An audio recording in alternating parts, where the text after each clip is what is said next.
On I-26, as the deer charged out of the darkness, I barely had time to swerve before the Camry spun sideways, glass smashed on my lap, the smell of metal and gasoline fumes mixing with the taste of blood in my mouth. But what took my breath away was in the glove compartment. An old Android lit up, displaying a text from Trent Dalton. "Your husband working overtime again? Great." Beneath it was a reply from my wife, sent 17 minutes earlier. "I'm on my way, honey. Ellis can't do it like you." The night had shattered. There were photos of my bed, hotel receipts, videos, and a kid boasting that she taught him how to do it. I wiped the blood from my lips, my hand steady. I didn't scream, I didn't smash. I just looked at the screen, then called 911 and set the timer. Once the hand had made a full revolution, everyone would know. What was mine was untouchable and untouched. I opened the thread with my thumb like I was pulling a fire alarm. The first lines were jokes, then late-night whispers, then the kind of words my wife never said to me, even when we were new and stupid in love. I read slow, like an auditor, because I didn't want to miss a comma that could save me later. Hotels, times. Can't wait to feel you again. The tone was young and reckless, like a kid texting under a blanket. It wasn't just lust. It was a story being written in my house by people who didn't pay the mortgage. I noticed her punctuation, hearts on his name, periods with me. When you've been married long enough, you can measure affection in grammar. I should have shouted. Instead, I memorized. The night felt wider, colder. Somewhere out on I-26, steam rose from a bent hood. Inside the cab, a quieter engine came alive. I closed my fist and decided to keep reading. Pictures load slower when you don't want them to. A mirror selfie I recognized from our bedroom, Lauren's hair, our headboard, a lamp we bought on sale because we argued about money that week. I saw a hotel door with a "Do Not Disturb" tag and the same nail polish she wore to Cassie's senior awards night. A wine bottle I'd purchased for an anniversary she said she had to work through. Every image was a receipt with my name on it. There was even a video, shaky, laughter muffled by pillows, enough to understand without turning up the sound. Men my age know this feeling, when the past full of small compromises suddenly presents the bill. I saved nothing. I kept it all in my head, cleaner than any hard drive. I don't know how long I stared, but when I stopped, my mouth was dry and my hands were steady. I had seen enough to ruin a life, maybe two. And then the name hit me where bruises don't show. Trent Dalton. It wasn't a stranger. It was Cassie's boyfriend. The kid who'd eaten chili at my kitchen table and called me sir, like manners could buy character. I saw their texts cross with my daughter's weekend plans and realized I'd been scheduling family dinners around an affair. I remembered the time I let Trent borrow my socket set and he handed it back greasy, smiling, promising to clean it later. Later never came. Men in their 30s, 40s, 60s. We all know a Trent. Polite enough to pass the front porch test, slick enough to fail when nobody's watching. I scrolled to a line where he bragged, "Love how you teach me," and felt my teeth set. Not just betrayal, but insult. He wasn't stealing my wife. He was practicing manhood in my house. I learned something then. It's easier to breathe when anger turns into a plan. I drove home with dried blood at the edge of my mouth and a smile I borrowed from a calmer man. The highway hummed like a fan in a hot room. Old habit. I counted exits, checked mirrors, rehearsed small talk. That's what married life teaches you, how to put a steady voice over a broken floorboard. When I turned into our street, porch lights glowed like beacons from simpler nights. I killed the engine, listened to the quiet tick of cooling metal, and practiced 2 lines. "I'm fine," and "It was a deer." The trick is to deliver them like weather, not news. My father once told me, real men control the temperature in the room. I never fully understood it until I grabbed the front door handle with a split lip and made my face forget. Inside, I smelled pot roast. The house felt normal. That was the worst part. Normal is where betrayals go to hide. Lauren met me at the doorway with a towel and the kind of concern you use on a coworker, not a husband. "Oh my God, your head, sit." She pressed ice to my brow, soft, careful, eyes wide with borrowed sincerity. I watched our reflection in the hall mirror, her hands on me like nothing was wrong, my face calm like nothing was right. She asked what happened. I gave her the deer, the guardrail, the steam, true enough to pass. She touched my cheek, the same touch she had texted to someone else an hour earlier, and said, "I was scared. I remembered a younger us, new apartment, hand-me-down couch, promising never to lie. We kept that promise right up until we didn't. She dabbed antiseptic and flinched when I didn't. "You sure you're okay?" she asked. I nodded because in that moment, I learned a practical truth. You can't confront a storm until you map its size. In the bathroom, under LED light, I told the first lie that mattered. "Just a deer." The mirror returned a face I recognized. Mine, plus a line of dried red like a signature I hadn't meant to leave. I rinsed, thought about asking her why, and realized why is a luxury question. Men ask how and when, because those plug into calendars and bank statements. Why is for sermons and apologies. I walked back into the bedroom and slid under covers that smelled like detergent and something I couldn't name. She whispered, "I love you," with the same softness I'd read in her text to him. I said it back out of habit, a reflex built over 19 years of anniversaries and grocery lists. She fell asleep fast. I stared at the ceiling fan and counted the rotations. When the numbers started to calm me, I understood the job ahead. Tonight, I would keep peace. Tomorrow, I would keep records. I didn't sleep. I started an audit in my head, the kind of clean, quiet inventory that keeps bridges from collapsing and liars from getting promoted. Step 1, establish a timeline. Texts, photos, charges. Step 2, build a ledger. Assets, movements, motives. Step 3, isolate risk. Legal, financial, emotional. It's funny what a man remembers at 3 a.m. The time she said a work conference was no spouses. The charge for a hotel town we never visit. A dress I found a tag for but never saw her wear. Older men understand. Life is a drawer of mixed receipts until an event makes you sort them. Around 4, the neighborhood went silent enough to hear the refrigerator click. I pictured my daughter asleep down the hall and felt a knot I couldn't label. I promised myself I wouldn't swing blindly. Swinging is noise. Numbers are consequence. By dawn, I had a list and a calmer pulse. The real work could begin. At 8:03 a.m., I called Olivia Winthrop, the only divorce attorney I've ever respected. We'd met years back over bourbon and a fraud case she flattened like a tin can. "Ellis," she said, "you don't call unless something's bleeding." I said, "Hypothetically," and she cut me off with a price and a time. Men in my age bracket know this rhythm. Mechanic, dentist, lawyer. Good ones start the meter and start fixing. I brought coffee, a yellow pad, and the part of me that doesn't shake. Her office sat on the top floor of an old mill with new windows. She listened, took notes, and only interrupted to pin down dates. When I finished, she capped her pen and said, "You were smart not to confront." I told her about the deer, the phone, the thread. She tapped the desk and looked through me like a scanner. "You want to win quietly?" she asked. I nodded. "Then don't improvise."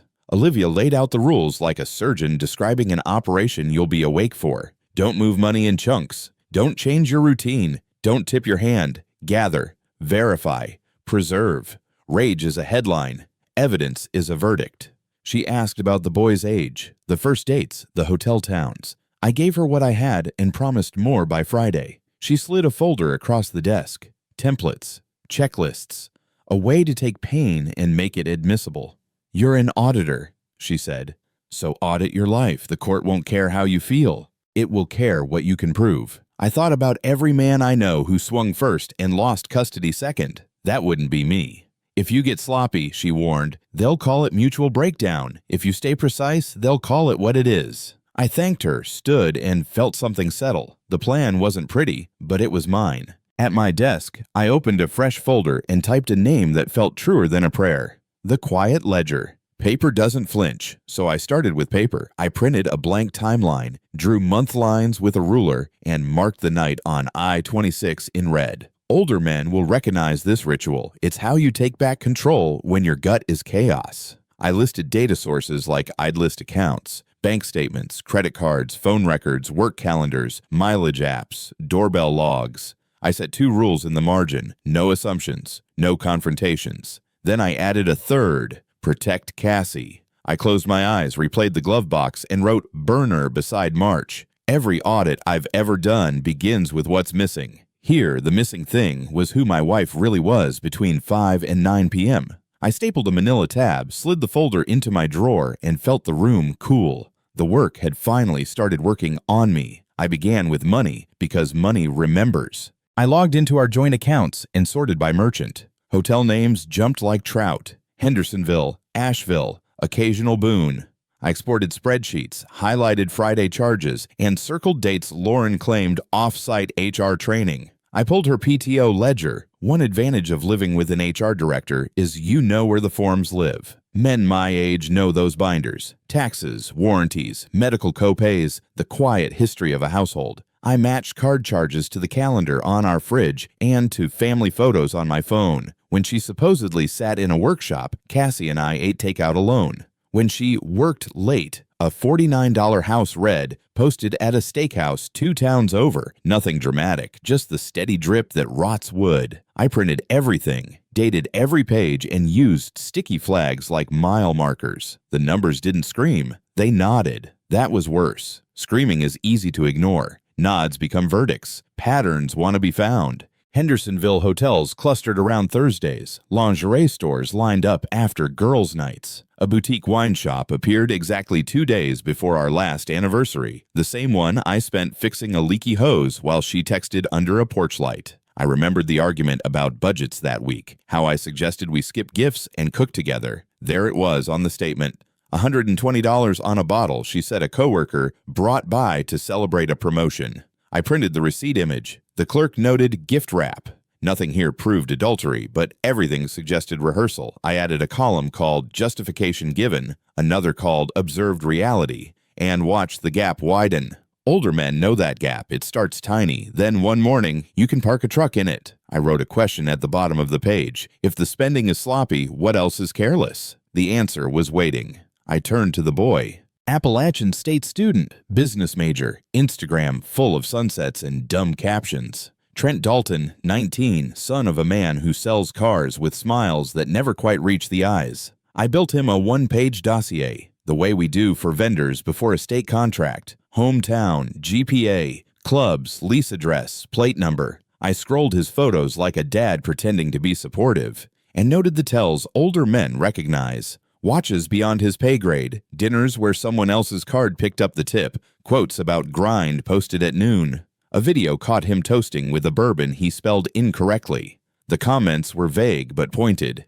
She's teaching me things, with a smirk emoji that read older than his face. I cross-checked dates against my timeline and saw it. His high points landed on our flat ones. Life has rhythms. He was borrowing mine. I added him to the quiet ledger and kept digging. Background checks aren't magic. They're patience with a coffee refill. I dug through county records and old news blurbs and found a 2-year-old arrest. Simple assault, dropped when the complainant declined to testify. It doesn't make a man guilty. It makes him familiar. Older men have seen that pattern. Young testosterone meeting a weekend, then a parent's lawyer meeting a clerk. I flagged it for context, not ammunition. I called an old acquaintance in campus security. Careful with names, careful with favors. Hypothetically, I asked, what happens to a student who buys alcohol for minors or brags about adult relationships that cross lines? The answer was what you'd expect. Student conduct reviews don't like headlines. I didn't need a smoking gun. I needed heat and oxygen in the same room.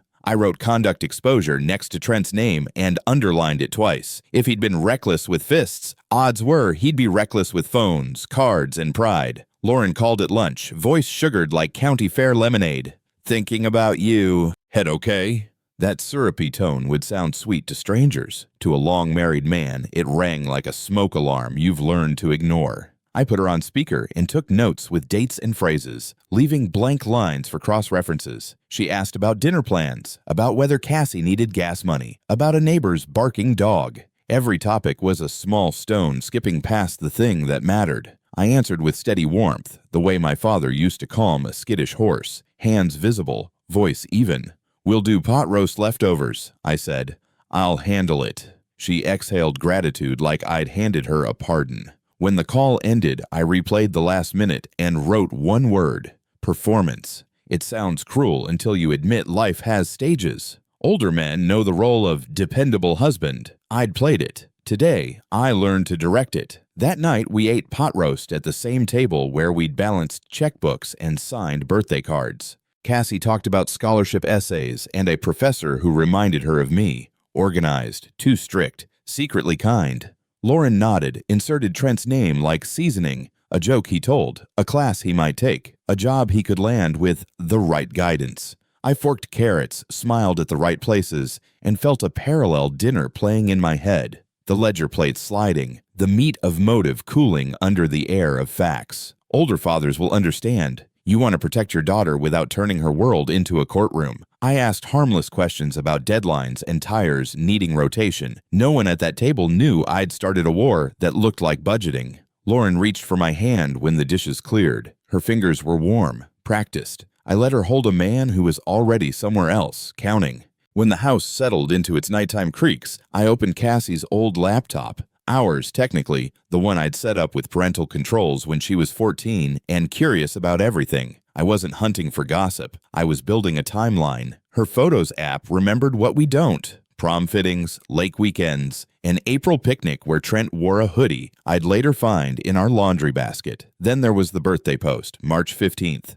Cupcake candle, 19 in frosting. My pen paused over March. Older dads track birthdays by cake, not courtrooms, but here the frosting mattered. If he turned 19 on March 15th and texts with Lauren predated that, my red line moved. I wrote his birth date into the quiet ledger and sat listening to the HVAC click on. Software doesn't care about heartbreak. It timestamps. I closed the laptop and stared at the hallway nightlight, casting a small moon on the floor. Some truths glow brighter in the dark. I cross-checked the earliest selfie of Lauren's red nails against the metadata. Late March, 2 days before the cupcake candle. In the frame, a mirror, the suggestion of our headboard, a hotel lamp you find in mid-price chains. If you've ever replaced a mattress after 20 years, you know headboards like you know the back of your hand. This wasn't ours. I whispered the date like a court stenographer and wrote it down.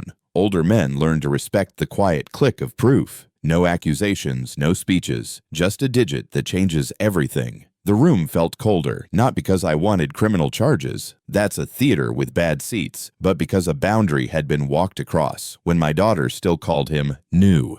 I drew a box on the timeline around March 15th and labeled it Threshold. Some thresholds you step over and you're married. Some you step over and you're not. I closed the folder. The house kept breathing. So did I. I'm not a prosecutor, but I know how statutes look when they wander into an audit. I wrote possible unlawful conduct in the margin and underlined possible until the page almost tore. Men my age have seen good cases destroyed by overreach. I wouldn't grab a word I couldn't carry. Instead, I listed what was provable now: dates, places, purchases, and what needed confirmation. Exact first contact, documented meetings, witnesses. I sketched 3 paths: family court, employment exposure, school conduct. Olivia would decide which door to open first, but I wanted the hall lit. I added a line that mattered most: shield Cassie from splash. Older fathers know this part is heavier than any bench press. You can hold a grudge and still hold your kid's hand. I taped the timeline to the inside of the folder where no one would see it but me. When you name the risk, you also name your restraint. Both went in the ledger. Money is a current. You don't dam it. You redirect it. I opened a new account at a bank Lauren never uses and moved small amounts from our savings on a schedule only an accountant would notice. 25 here, 100 there, rounding off numbers to look like fees and habits. Older men who came up through lean years understand. You don't make dramatic gestures when storms are coming. You stock the pantry and fill the gas cans. I wasn't hiding assets. I was cushioning impact. Lawyer retainers, emergency repairs, whatever this fight demanded. I kept every receipt, printed online confirmations, and attached a notes sheet. Purpose, source, justification. If a judge ever asked, I'd answer without blinking. The point wasn't to starve Lauren, it was to make sure Cassie and I didn't drown when the boat rocked. When the last transfer posted, I closed the laptop, breathed out slow, and felt more prepared than angry. Prepared wins. The next morning, I hired Janet Keller, a private investigator with a cop's posture and a bartender's listening face. We met at a coffee shop near the courthouse where half the town pretends not to eavesdrop. Older men know this dance. You pay for discretion you can trust, not flash. Janet didn't promise drama. She promised timestamps. You want photos, logs, and witnesses, not gossip, she said, sliding a simple contract toward me. And you don't want surprises. I nodded. My daughter's involved indirectly, I added. We do this quiet. She asked for a week. Hotel clusters, likely hours. I produced a neat packet, color-coded because I'm the kind of man who labels his garage shelves. She smiled like she'd been handed a case that would solve itself. One more thing, I said. If the boy uses Daddy's card, get me those lines. Of course, Janet said, standing. Love leaves trails. Luxury leaves receipts.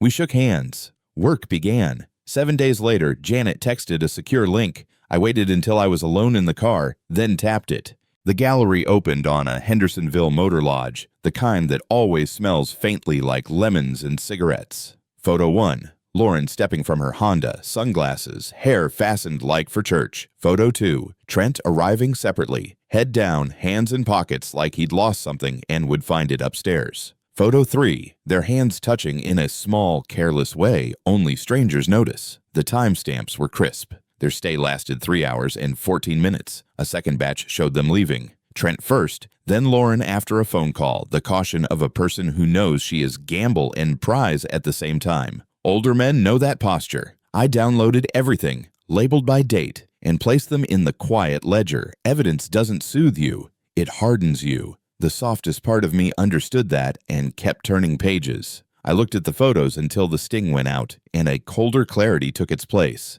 Pain wants noise. Discipline wants quiet. I chose quiet. I wrote a simple summary like I would for a city council. Subject A and Subject B met at 1342. Separated at 1656, paid with card ending in 77713. No adjectives, just bones. I added one personal line at the bottom. Stop measuring your worth against someone else's impulse. Men in their 30s to 60s get this. The older you get, the more you realize dignity isn't something anyone can steal. It's only something you can hand over. I wouldn't. I slid the photos behind the tab and closed the folder. My hands didn't shake. My pulse didn't race. The feeling was closer to standing in a garage with the power off.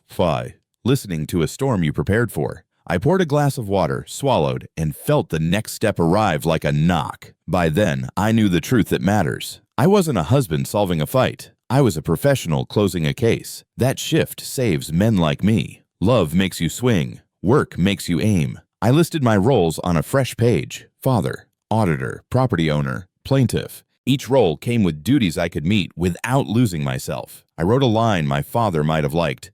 Hunt legally or don't hunt. The plan clicked into place. University conduct for him. Employment oversight for her. Family court for us. Compassion for Cassie. I messaged Olivia, ready to proceed. She replied with a time, not a pep talk.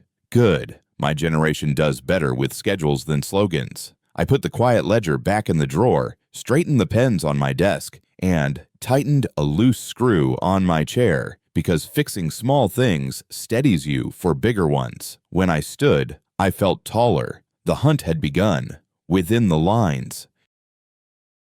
I wrote the email the way I write audit findings, calm, sourced, and boring enough to be undeniable. Appalachian State's Conduct Office has a portal for anonymous reports, the kind built by lawyers who fear sunlight. I attached screenshots where the metadata did the talking, Trent bragging about lessons, receipts for hotel rooms paid with a daddy-funded card, and photos of bottles he can't legally buy for half the people he parties with. Older men know this feeling, sending off a warranty claim with every serial number lined up. You don't beg, you present. I kept my voice neutral. Concerned parent, potential violations of student code, alcohol purchases, inappropriate relationships. No adjectives, no sermons. I hit submit and stared at the confirmation number like it might blink. It didn't. I printed the page and slipped it into the quiet ledger. In my line of work, you learn patience. Systems move slow, then all at once. I closed the browser. The first fuse was lit. 4 days later, the system moved. Trent was suspended pending investigation. 5 words that empty a young man's calendar. Cassie found out before I did, because bad news always travels through the people it hurts most. She showed up in the kitchen with red eyes and a tight jaw. "Did you do this?" she asked, as if fathers come with levers we pull when we're jealous of skateboards and late-night playlists. Older dads have been here, accused of being the villain for enforcing seatbelts and curfews. I poured her water and let the question sit. In my chest, pride and pity elbowed each other. Pride, because consequences were landing. Pity, because they were landing on my child's heart. She cried into her sleeves the way she did after her first scraped knee, except this scrape bled inside where Band-Aids don't stick. I wanted to say everything. I said nothing. Sometimes love is holding a line while someone you love hits it. I didn't deny it, and I didn't claim it. Men my age know the power of silence. You use it when the engine is making a noise the mechanic needs to hear. Ask Trent what happened, I said softly. Ask the school. She hated that answer because it didn't feed the fire. She wanted a villain or a promise. I offered neither. She left her glass sweating on the table and went upstairs.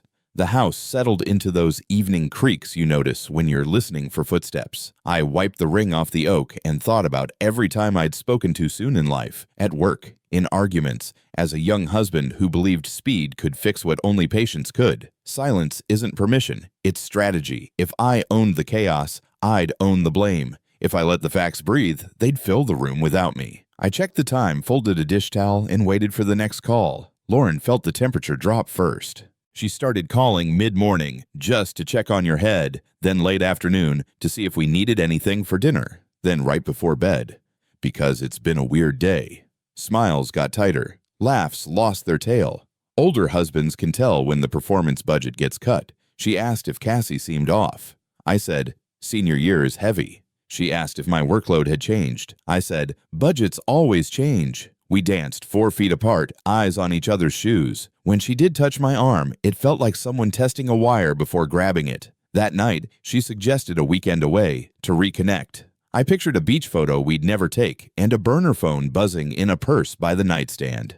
Maybe, I said, and watched her nod like someone who'd rehearsed a different line. Panic is loud when you panic alone. With me, it sounded like manners. I installed cameras the way you install baby gates, quietly. For safety, never to hurt. One in the living room framed at head height, one in the kitchen set wide, one in the hallway where shadows confess who passed by. Legal in my house, for my protection. Older men remember when we saved with envelopes. This was the same idea. Little safeguards that keep a month from breaking. The devices fed a cloud account under a name that sounded like a hardware store. No motion alerts, no dopamine, just a file cabinet that didn't care how I felt. I checked angles with a level app, tested sound with the faucet running, and made a note in the quiet ledger.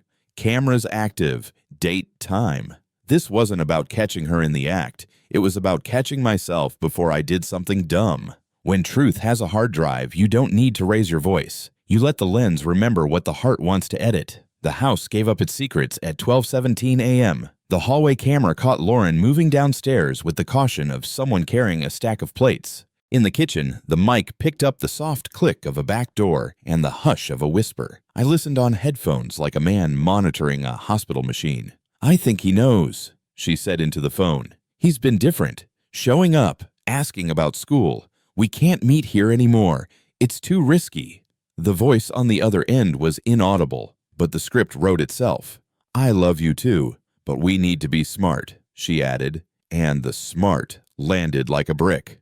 Older men will understand. There's a moment when anger evaporates and structure takes over. It's the shift from weather to architecture. I saved the clip, labeled it by minute and room, and sat in the dark kitchen with the refrigerator hum counting out seconds. The line had been crossed twice, morally and on camera. It was too late to patch anything. Not because I couldn't pretend. I could. Men my age are world-class at pretending. Work parties, holidays after funerals, anniversaries in bad years. No, it was too late because momentum had built. Systems were moving. The university, my folder, the quiet gear inside my chest that turns hurt into order. That morning, I made eggs that didn't taste like anything and packed a lunch like I had when money was tighter and Cassie still needed notes in her backpack. On my way to work, I turned off the radio and drove with the windows down to hear the car. No knocks, no rattles. Just road. That felt right. At a stoplight, Lauren texted, "Can we talk tonight?" I typed, Of course, because truth earns its leverage by being predictable. I parked, hung my jacket on the same hook, and booted up my computer. The war was already decided. I just had to file the paperwork. I met Olivia in the mill building with the tall windows, the one that makes even hard news feel like sunlight. She studied my folder like it was a grant she planned to win. "I want a divorce," I said, and the words landed like a gavel in an empty courtroom. Older men know that sound. You hear it when you finally schedule the surgery you've been avoiding or sell the boat you stopped using. She didn't flinch. "Then we do this right," she replied. "No stagecraft, no revenge posts, precision only." I slid over the timeline, the bank highlights, the camera logs, Janet's preliminary photos. Olivia read in silence, then tapped a pen twice. "We'll file grounds with evidence attached. You'll stay polite. She'll panic. He'll bluster. They always do. And you'll keep your head." I nodded. It felt less like breaking a marriage and more like closing an audit. Findings, recommendations, corrective actions. "You ready for discovery?" she asked. "I've been ready," I said. "Do you have proof?" she asked next, not to insult me, but to set the bar. Proof is different from pain. It survives cross-examination. I smiled the way accountants smile when columns match. "I have a system," I said, and laid it out. Receipts married to PTO logs, hotel timestamps, kissing text windows, the hallway audio, the PI's angles, even the stupid wine label that lined up with a work lie. Older men have learned that systems save you when your willpower goes thin. Olivia nodded. "Good. Systems win hearings. Stories just win attention." She outlined the sequence. Notice, response window, temporary orders. "We'll also preserve everything. No spoliation risk." I heard my father's voice from the garage. "Measure twice, cut once." I'd measured 10 times. Olivia's eyes softened for half a second. "I'm sorry you're here," she said. "Me too," I answered, and I meant it.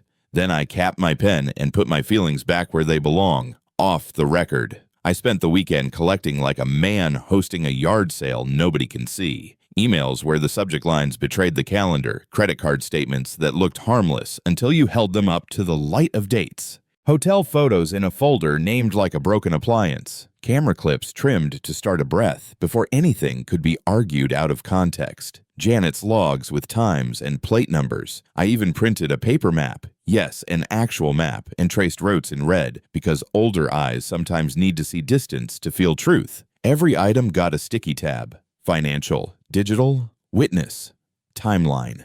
I stacked them in order like lumber for a deck. When I was done, the pile wasn't loud. It was heavy. I logged chain of custody on a sheet Olivia gave me and sealed what needed sealing. If feelings had mass, they'd weigh less than this. Evidence doesn't sag under drama. It just sits there, undeniable. I worked quietly because quiet is where accuracy grows. At the office, I did my actual job. Municipal accounts don't pause for heartbreak, and used lunch hours for calls that moved the other ledger. I spoke simply, took notes, and let my watch buzz me when it was time to stop.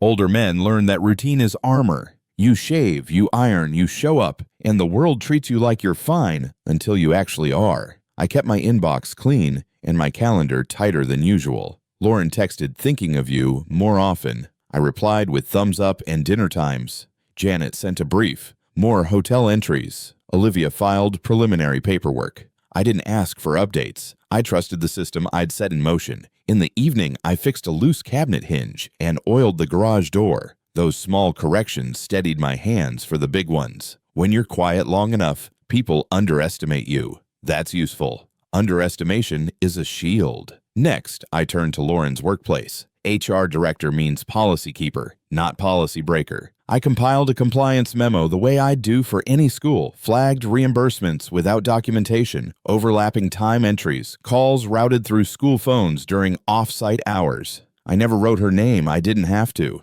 The issues were institutional, and institutions respond to risk. Older professionals know this. You don't accuse a person when a process will do the job. I sent the packet, signed with my title, not my pain, and requested an independent review in the interest of fiduciary duty. The phrasing is dry by design. Dry travels farther. I logged the submission in the quiet ledger and set a reminder to follow up politely in 10 business days. Then I closed my eyes and pictured the board chair reading it over coffee. The way I've read too many memos. Bored until the numbers force you to sit up. Numbers have a way of doing that. Boards don't sprint until they do. Within a week, Riverside Private Academy announced an independent audit by a firm that likes to put its name on glossy covers. That's how you know they're serious. They asked for timesheets, reimbursement trails, phone logs, and policy manuals. It felt like deja vu. My day job pointed at my home life. Older men will understand the mix of dread and relief you feel when a professional third party steps in. It's the same feeling you get when a surgeon says, "We've done 100 of these." The school sent a polite email blast about best practices. Parents skimmed it. Staff printed it. Lauren came home tired and said the week was a lot. I washed dishes, didn't ask questions, and let the water run until the sink went quiet. Somewhere across town, a conference room filled with binders. I didn't need a seat at that table. I needed the work to work. It had started. Audits do what audits do. They find the mundane, and the mundane builds to misconduct. I heard whispers through channels I trust. Unapproved leave codes, personal calls on office time, access to student records without clear purpose. That last one rang a bell, only people in our line of work hear. It's the sound of a lock turning where it shouldn't. I didn't gloat. Older men learned to save victory for after signatures dry. Lauren grew quieter at dinner, stirred her food, mentioned policy changes and documentation reviews with the vague tone of someone walking across ice in March. Cassie asked if everything was okay at Mom's job. Lauren smiled without showing teeth. Just routine. I poured water, not wine, and nodded. Routine keeps bridges from falling, I said. She didn't disagree. I cleared plates, stacked them evenly, and thought about how order looks boring right up until the moment it saves a life. Or sinks a career. When the first domino tipped, it didn't crash. It clicked. A formal letter landed on Lauren's desk asking for explanations that didn't have easy answers. I didn't dance. I didn't drink. I drove to the overlook on the Blue Ridge Parkway and watched the ridgelines fold into each other like ledgers balancing at dusk. Older men will get this. Sometimes the right response to justice isn't celebration. It's respect. I sat on a bench that someone's grandfather probably donated, breathed mountain air that didn't care who had lied to whom, and let my pulse slow to the pace of the view. Back home, I filed the day's updates, school audit in motion, university suspension active, evidence consolidated, then closed the quiet ledger with both hands like a book that's starting to write itself. Lauren watched TV in the other room with the volume higher than normal. I let it be. The plan didn't need my applause. It needed my patience.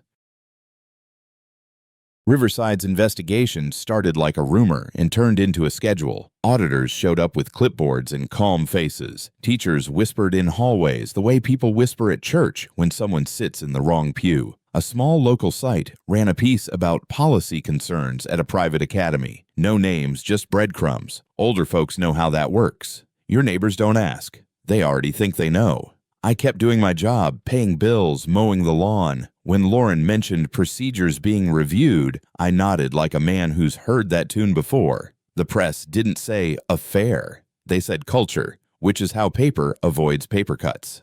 I drank my coffee on the back steps, watched the light come up over the fence, and thought about the quiet way truth spreads. It doesn't need to sprint. It walks through doors that were already unlocked. That afternoon, a reporter called our landline. I let it ring. Silence is my only statement. Trent's father acted faster than any headline. One phone call, 2 signatures, and a tow truck with a polite driver. The BMW left the lot like a dog that finally heard its name. The credit cards went dark by dinner. Older fathers understand that move. You take the matches away before the kid burns down the next shed. I didn't celebrate. I remembered lending Trent my socket set and the look he gave me. Grateful, careless, like he'd always had a net. Nets are fine until they turn into trampolines. David Dalton didn't yell. He corrected the ledger. That's something men my age respect. Trent texted Cassie that it was temporary and unfair. He said haters were out to get him, which is what boys say when consequences arrive wearing uniforms. I saved nothing from that day except one thought. Character is what stays when the car keys leave. He walked home from campus. He didn't look back. Lauren was suspended on a Thursday, the kind of day people bring donuts to staff meetings. She came home early with a paper envelope and a face I hadn't seen since our first mortgage got denied. She sat at the kitchen table and held the letter like it might catch fire. I poured water, the way older husbands do when there's nothing else to pour, and said nothing helpful. Silence is heavy, but it doesn't stain. She said it was pending, that everyone's being reviewed. I didn't argue. I watched the clock and listened for Cassie's car. When Cassie walked in, Lauren smiled too bright and asked about classes. That's when I knew the mask was slipping. Pretending takes energy, and energy was running low. I cleaned the stove while they talked and thought about the first time we painted this kitchen together. Paint covers a lot. Time peels it back. She went to bed before the news. I stayed up. Olivia slid a legal pad across her desk and asked the question that knocks on every door at the end of a long hallway. Do you want to end it here? Good lawyers aren't cheerleaders. They check your brakes. Men my age have heard that voice from doctors, mechanics, pastors. I took a breath, looked at the river outside her window, and said, no, one last move, not spite. Structure. The difference matters. Ending it now would fix the marriage ledger. It wouldn't fix the record. Olivia didn't argue. She waited, pen ready, eyes clear. What's the move? She asked. I told her, a settlement offer that looked generous, traded for a timeline signed under oath. If the truth fit, it would live on paper. If it didn't, the paper would accuse itself. Older men know this tool. You let people pick their consequence. She nodded once, slow. We'll draft it, she said, and we won't blink. We called it the affidavit trap, but on paper it had a nicer name. Mutual settlement and clarifying statement. It offered speed, privacy, and enough money for Lauren to land without a crater. All I asked in return was an honest accounting. When, where, who, and how the marriage failed. Dated, signed, notarized. Older folks appreciate clean exits. Nobody likes court if the driveway will do. Olivia kept the tone gentle, the kind you'd use explaining a medical procedure to someone who's scared but sensible. We sent it across town and waited. I mowed the lawn, edged the walkway, and trimmed the roses. The simple chores that remind a man he still runs his square of earth. On the third day, her lawyer called. She's inclined, he said. There are clarifications. Clarifications is a word I know. It means a truth wants makeup. Olivia set a meeting. Be polite, she said. Let paper do the lifting. I ironed a shirt. Lauren signed with a careful hand and a face that wanted mercy from the ink. She wrote that the affair began in April, after Trent's 19th birthday. After introductions, after any line a reasonable person might hate but not prosecute. The dates sat on the page like they belonged there, but I'd already seen March. Men my age know the feeling of a story that almost fits. The used truck that only knocked in cold weather. The contractor who's almost finished. Almost is where problems live. I thanked her lawyer for his time, stood up, and shook hands like a man at a closing. Outside, the air felt thinner. I drove to a park where I used to push Cassie on a swing and read the affidavit again. Every line tried to be kind to the past. Paper is polite that way. The truth isn't. I sent Olivia a photo of the signature and one text.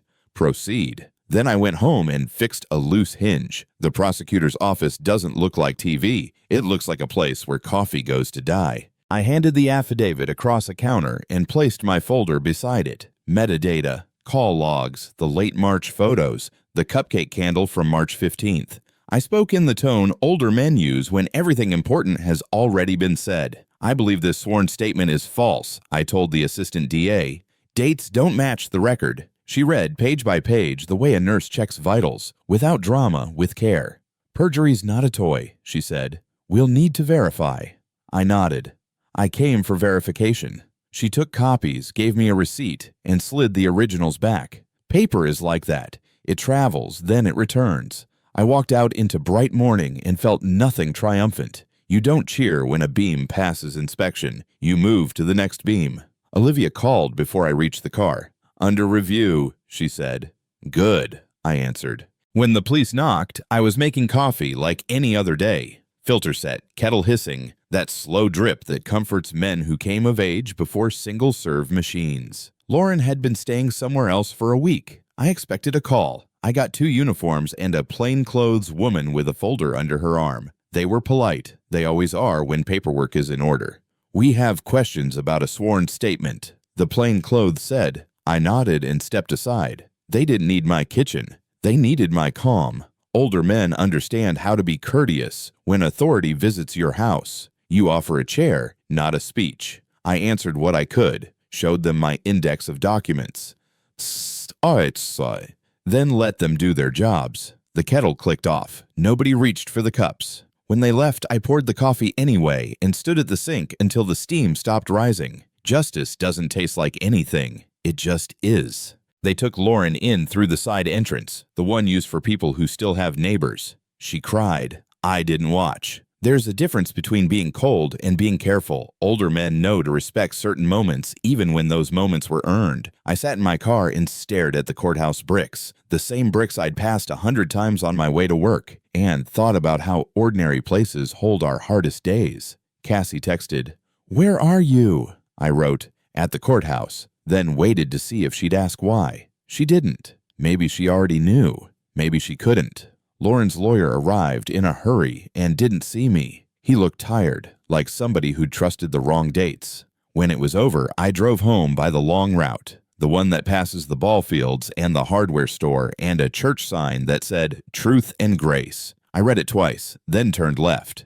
Trent started over in Florida, or that's what people do when they want the same weather and different faces. His father called me once, not to apologize again, not to brag, but to close a loop. "He's out," David said. "Job, roommates, bus pass." He didn't wish me well. He didn't need to. Older men understand closure that isn't a hug. I pictured Trent learning what regular people learn at 19 when the credit line ends. You budget, you rinse dishes by hand, you walk. A friend sent a photo of Trent carrying a trash bag to a curb. I didn't save it. A boy carrying a bag isn't justice. It's life. Cassie didn't bring him up. The house felt lighter without his shadow in the driveway. I changed the oil in my mower, swept the garage, and put tools back exactly where they go. Order felt like kindness to myself. I slept through the night for the first time in months. When I told Cassie everything, I did it at a park with benches old men argue on. I brought water, tissues, and the patience you learn the hard way. I didn't show her the worst. I showed her enough. Her face went through every season. Shock, denial, wind, then something like early spring. "Do you regret it?" she asked, meaning the calls, the reports, the quiet campaign. Older dads know that question. It's code for, "Am I safe with you?" I hugged her and said, "I have regrets about the world, not about protecting you." She cried into my shirt like she did when she was 6, and I carried her in from the car. "I don't know who to trust," she said. "Start small," I told her. Trust people whose words match their Tuesday afternoons. We watched a kid learn to ride a bike, wobbling, then steady. There's a sermon in that. She squeezed my hand. "Okay," she said. "Okay." Later, Olivia stared at my stack of wins and said the line only honest people say after a victory. We won. But did we stay whole? Men my age have heard versions of it after promotions, surgeries, funerals, success with attacks. I thought about the cameras, the traps, the long silences at dinner. I thought about the younger me who believed kindness was a strategy that never failed. Wholeness is a nice word, I told her. Accuracy kept my daughter fed. She nodded, not convinced, not condemning. "Just make sure you don't start solving problems that don't exist," she said gently. Men who get good at hunting sometimes forget to come home. That landed. I drove back through town slow, past the Little League fields and the grocery where the clerk still calls me sir, and decided to fix the broken drawer in Cassie's room. Some repairs remind you why you started fixing things at all. I slept lighter, not worse. Lighter. People like to say justice is blind. I think justice just doesn't blink. It watches the whole scene, then writes what it saw. Olivia's question hung in my head while I made eggs and paid the water bill. Does justice need to be intact? I asked the pan. No, it needs to be accurate. Older men who've balanced checkbooks and buried parents understand. Fair doesn't mean painless. It means the math adds up, even if you hate the total. I texted Cassie a photo of the sunrise and wrote, "Proud of you." She sent back a heart and a picture of her coffee. That's how we forgive each other sometimes. Quiet exchanges that say, "I'm still here." I stood in the doorway of the room Lauren used to decorate like a catalog and felt nothing sharp. Not triumph, not sorrow, just a level floor and walls that didn't move. "Accurate," I said out loud, and the house agreed. The plea came on a Tuesday. Guilty to perjury, sentence suspended, probation, fines, no cameras, no statement from me, no name on any headline. I went to work, balanced a municipal account that couldn't balance itself, and ate a sandwich over my sink like a younger man with 2 jobs. Older folks will understand. Ordinary days are where healing hides. Lauren's attorney sent a notice about compliance training she'd complete. The school posted a short paragraph about integrity on its website. Life folded the news into the stack of mail on every kitchen counter in town. I walked the Blue Ridge overlook at dusk and watched the shadows climb the hills. Nobody clapped. The world didn't owe me applause. I called Cassie and asked about her car's tires, then listened to a story about finals. As I hung up, I touched the hood of my truck and felt it cooling. The case was over. My ledger closed itself without a sound. I lived alone in the house that used to sound like a family. The refrigerator motor became a roommate. I cooked for one and learned the small economies. Half onions wrapped in foil, coffee measured for a single mug, the quiet click when the thermostat decides you've paid enough for heat. On Saturdays, I fixed what I'd ignored, the sticky window in Cassie's room, the fence post that leaned like a tired uncle. She was packing for college, laundry bag, shower caddy, the toolbox I insisted on. Older dads know that toolbox speech. Flathead, Phillips, tape measure, patience. We walked an aisle at the hardware store like we were choosing a future in pieces. At home, we labeled boxes and made 2 piles, keep and let go. That night, the house felt larger than my voice. I stood in her doorway and said the line I'd rehearsed. "You don't have to be me to be safe." She nodded, grown up and young at once. Letting go isn't dramatic. It's a key in a palm. A week before move-in, she said the sentence that bent me in the middle. "I understand why you did it, but I'm a little afraid of you." There wasn't anger in it, just a careful truth. Men my age have heard versions from bosses and sons, respect mixed with flinch. I set my coffee down so I wouldn't grip it. "You're afraid of who I had to be," I said, "not who I am with you." She asked if I'd do it all again. I thought about the nights I chose silence over sparks, paperwork over shouting. "I'd protect you again," I said, "but I won't live like a weapon." She watched my face the way she watches weather. I told her the new rules: no traps, no secrets, no victories that cost us dinner together. The climax was smaller than movies. She slid her hand across the table and let me hold it. Fear doesn't vanish. It thaws. I felt it thaw in our kitchen. After she left for campus, the house settled into a slower grammar, sentences made of creaks and sunlight. I gardened like a man who needed proof. Things still grow. Tomatoes split, roses bit back. A neighbor handed me a pie because that's the currency in old neighborhoods when they don't know what to say. I tried church again and parked in the back. I learned to walk the greenway without a podcast and let the river do the talking. Nate, justice had done its job. The cost was simple: fewer voices at dinner, more echoes. One night, a storm rolled through and tripped the breaker. I stood at the panel with a flashlight and thought about all the times I'd reset power without asking who needed the lights. The switch slid, the house exhaled, and I made a promise out loud: to be strong without being sharp, precise without being cruel. The climax was private. I put the flashlight away and didn't check my cameras. The next year brought invitations and fittings. Cassie's wedding under a park pavilion that smelled like cut grass and barbecue smoke. I ironed my shirt twice, the way older men iron when the day matters. Michael shook my hand with both of his, nerves honest on his face. We took photos under a maple where I'd once taught her to throw a spiral. Lauren wasn't invited. There's no easy sentence for that. The empty chair didn't scream, it just sat there, a picture frame with no photo. When the music started, Cassie squeezed my arm. "Easy pace, Dad," she whispered. We walked. I placed her hand in his and kept mine open, the way you do when you're finished holding and ready to bless. My toast was short. Choose accuracy over assumptions. Choose soft answers when you can. Choose each other. The climax was a relief, the kind that feels like a good bridge. You cross and realize you never looked down. That night, the backyard was cool enough for breath to show. I carried a heavy folder to the fire pit. The quiet ledger, thick with dates and angles that once kept me upright.